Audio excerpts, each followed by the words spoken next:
కూటమి అధికారంలోకి వచ్చి 7 నెలలయింది.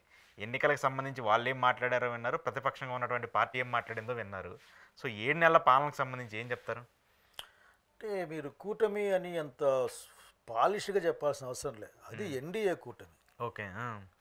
ఎన్డీఏ అంటేనే బీజేపీ ఉందని, దాని వెనక ఆర్ఎస్ఎస్ ఉందని, హ్మ్. అట్లాగే దానికి అతుక్కునో లేకపోతే తగులుకునో పాపం పవన్ కళ్యాణ్ గారు ఉన్నారని అర్థం చేసుకోవాల్సిన అవసరం ఉంది. ఊరికేదో కూటమి ప్రభుత్వం కూడా రాంగ్ అండర్స్టాండింగ్ బయటపోయే అవకాశం ఉంది. అది ఎన్డీఏ యొక్క ప్రభుత్వం. ఎలక్షన్లోకి రాకముందు వాళ్ళు చాలా అలిగేషన్లు చేశారు. ముఖ్యంగా ఆ రోజు పాలకపక్షంగా ఉన్న జగన్మోహన్ రెడ్డి పార్టీ పైన కానీ ప్రభుత్వం పైన కానీ చివరికి మిస్సింగ్ కేసుల దగ్గర నుండి అప్పుల వరకు శాంతి భద్రతల సమస్య వరకు రకరకాల అలిగేషన్స్ని పెట్టారు. దాంతో పాటుగా అభివృద్ధి ఆగిపోయింది, రోడ్లు లేవు, అవి లేవని కూడా మాట్లాడారు. దాంతో పాటుగా మేము అధికారంలోకి వస్తే ఈ 6 సూపర్ 6లను అమలు చేస్తాం, వెంటనే అమలు చేస్తామని చెప్పారు. దాంట్లో చివరికి మహిళలకు బస్ దగ్గర నుండి నిరుద్యోగుల అభివృద్ధి వరకు కూడా దాంట్లో అనేక అంశాలు, గ్యాస్ మొత్తం 6. కానీ ప్రాక్టికల్గా వచ్చేసరికి ఈ కూటమి ఎన్డీఏ కూటమిలో ఉన్న పార్టీల నాయకులు వాళ్ళు మోసం చేసుకుంటున్నారా, లేకపోతే ప్రజలను మోసం చేసే ప్రయత్నం, మోసం అనే పదం వాళ్ళకి బాధ అనిపిస్తే వాళ్ళని ఏమైనా మాయ చేసే ప్రయత్నం చేస్తున్నారో ఆలోచించుకోవాలి వాళ్ళకి బాధ అనిపిస్తే. ఎందుకంటే నేను అనేకసార్లు చెప్పే మాట ఒక్కటే, ఒక వాగ్దానం చేసే ముందు ఆ వాగ్దానం చేయడానికి అవసరమైన అన్ని అంశాలని ఆలోచించుకున్నాక వాగ్దానం చేస్తామా? కొన్ని అప్పటికప్పుడు చేసే కొన్ని వాగ్దానాలు ఉంటాయి, అంటే ఆ నిమిషంలోకి ఆలోచన టైం ఏం లేకుండా ఇన్స్టాంటేనియస్గా అంటారు. ఎలక్షన్ ప్రణాళిక బుక్ మీద రాసి ప్రింట్ చేసి దాన్ని రకరకాల రిలీజ్ చేసి టీవీల్లో యాడ్స్ ఇచ్చి లేక పేపర్లో యాడ్స్ ఇచ్చి చేసేటప్పుడు చాలా ఆలోచన ఉంటుంది కదా. ఉన్నప్పుడు ఏ విధంగా దానికి కావాల్సిన ఆర్థికమైన విషయాలు ఏంది, పరిపాలన విషయాలు ఏంది ముందు ఆలోచించకుండా మీరు వాగ్దానం చేశారా? ఆలోచించకుండా వాగ్దానం చేస్తే మభ్యపుచ్చే దానికోసం చేశారని చెప్పాల్సి వస్తుంది. ఓకే, ఆలోచించేస్తే మీ ఆలోచన ఎందుకు అమలు కావడంలే? మీ ఆలోచన అమలు కాకపోతే మీరు కరెక్ట్గా ఆలోచించాలనే విషయం అర్థమవుతుంది.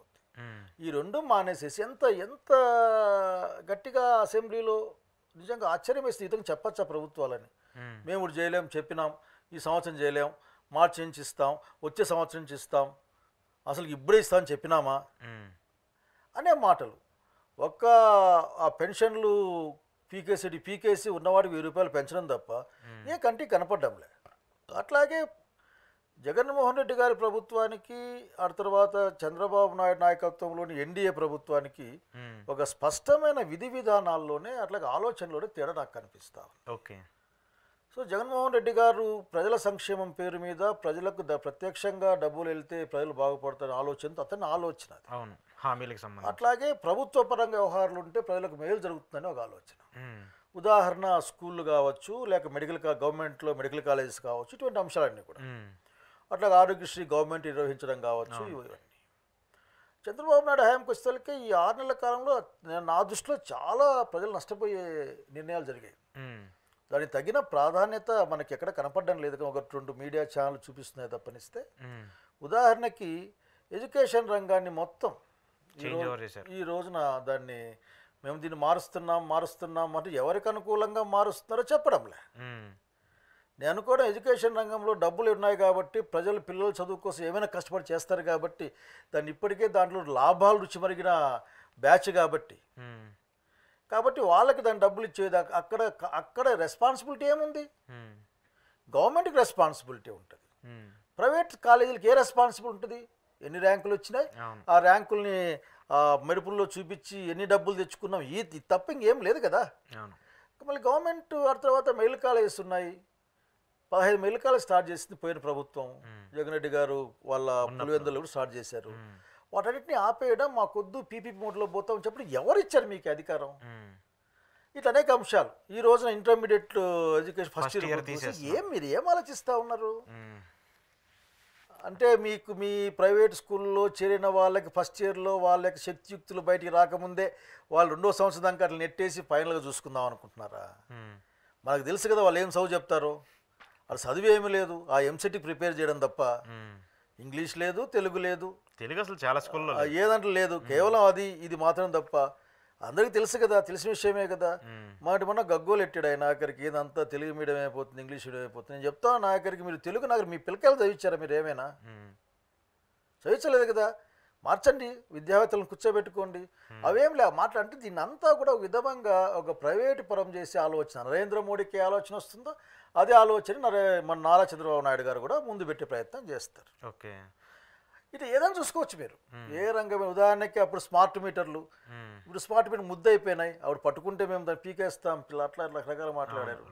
మాకు బాగా గుర్తుంది, అప్పుడు చంద్రబాబు నాయుడు పరిపాలనలో అసలు మోటార్ మీటర్లు బిక్కిపోయి ఇంట్లో పెట్టుకుంటేనే రాజశేఖర రెడ్డి గారు ఆ రోజున మేము ఉచిత విద్యుత్ ఇస్తాము, విద్యుత్ బకాయిల్ని మాఫీ చేస్తామని చెప్పిన రోజు నాకు గుర్తుంది. నాకు కాబట్టి ఇన్ని తేడాలు ఉన్నాయి. అచ్చంగా ఒరిగింది ఏంది లేదు ఈ నిమిషం దాకా. రాజధానుల గురించి మాట్లాడా, ఆయన నోరు జారి మాట్లాడా లేకపోతే అనాలోచితంగా మాట్లాడా తెలియదు.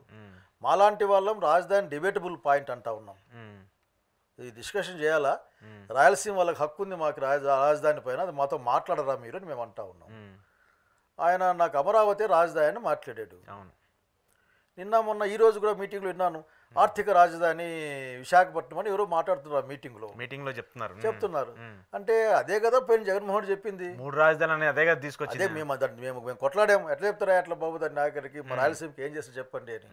మా రాయలసీమకి మీకు హైకోర్టు ఇస్తామని చెప్పారు. బాబు గారి దయ వలన, ఎన్డీఏ దయ వలన అది కూడా పోయింది. ఇది బెంచ్ ఇస్తారట, బెంచ్కి ఎన్ని కుర్చీలు ఇస్తారో తెలియదు. సో ఇట్లా ఒక మౌలికమైన తేడా ఉంది. ఈ మౌలికమైన తేడా ఈరోజే నువ్వు చంద్రబాబు నాయుడు గారు మాట్లాడుతుంటే విన్నాను. ఏంటంటే రైతుల పట్ల మాట ఇచ్చి రైతులను కాపాడి నరేంద్ర మోడీని, ఒక రైతులు అక్కడ బార్డర్లో, హర్యానా బార్డర్లో చచ్చేవాళ్ళు చస్తూ ఉంటే, చలి కొనుక్కుతూ ఉంటే, పెద్ద ఆయన ఆమాని దాక్ష చేస్తూ ఉంటే కనీసం పలకరిద్దామన్న ధ్యాస కూడా లేని ప్రభుత్వం ఆయన పట్టుకొని ఈ రోజున అట్లాగే దేశాన్ని ప్రగతి పదంలో తీసుకెళ్ళి నంబర్ 1గా వాళ్ళ బహుశా లోకేష్ గారు చెప్పారు అనుకుంటాను, లేకుంటే ఎవరైనా చెప్పారు, కళ్యాణ్ గారు చెప్పారు, కళ్యాణ్ గారు నంబర్ 1గా పెట్టిన దేశంలో అట్లాంటి మాట్లాడబోయారు. అంటే రూపాయి వాల్యూ, 100 రూపాయలు మారకం విలువ, $1కి 100 రూపాయలు దాటిపోవడం అనేది డెవలప్మెంట్ అంటే నేనేం మాట్లాడమంటావు? వాటికైనా డెవలప్మెంట్కి ఏదో ఒకటి ఉండాలి కదా. దీని ఏమైనా మాట్లాడితే మీరు ప్రభుత్వానికి వ్యతిరేకం, అది ఇది ఏదో మాట్లాడారు. ప్రభుత్వం వ్యతిరేకం కాదు, భారత రాజ్యాంగాన్ని భారత ప్రజలు దాన్ని అంకితం చేసుకున్నారు, అమలు చేస్తామని. అంతేగాని భారత రాజ్యాంగాన్ని ఎవరు ఇవ్వలే. బాబాసాహెబ్ అంబేద్కర్ దాన్ని రాసి ప్రజల ముందు పెడితే ప్రజలు దాన్ని చదివి దాన్ని మేము ఒప్పుకుంటున్నామని చెప్పారు. ఇది మా కోసం కాబట్టి ఈ కాంటెస్ట్లో ఇంత డిఫరెన్స్ ఉంది. ఆలోచన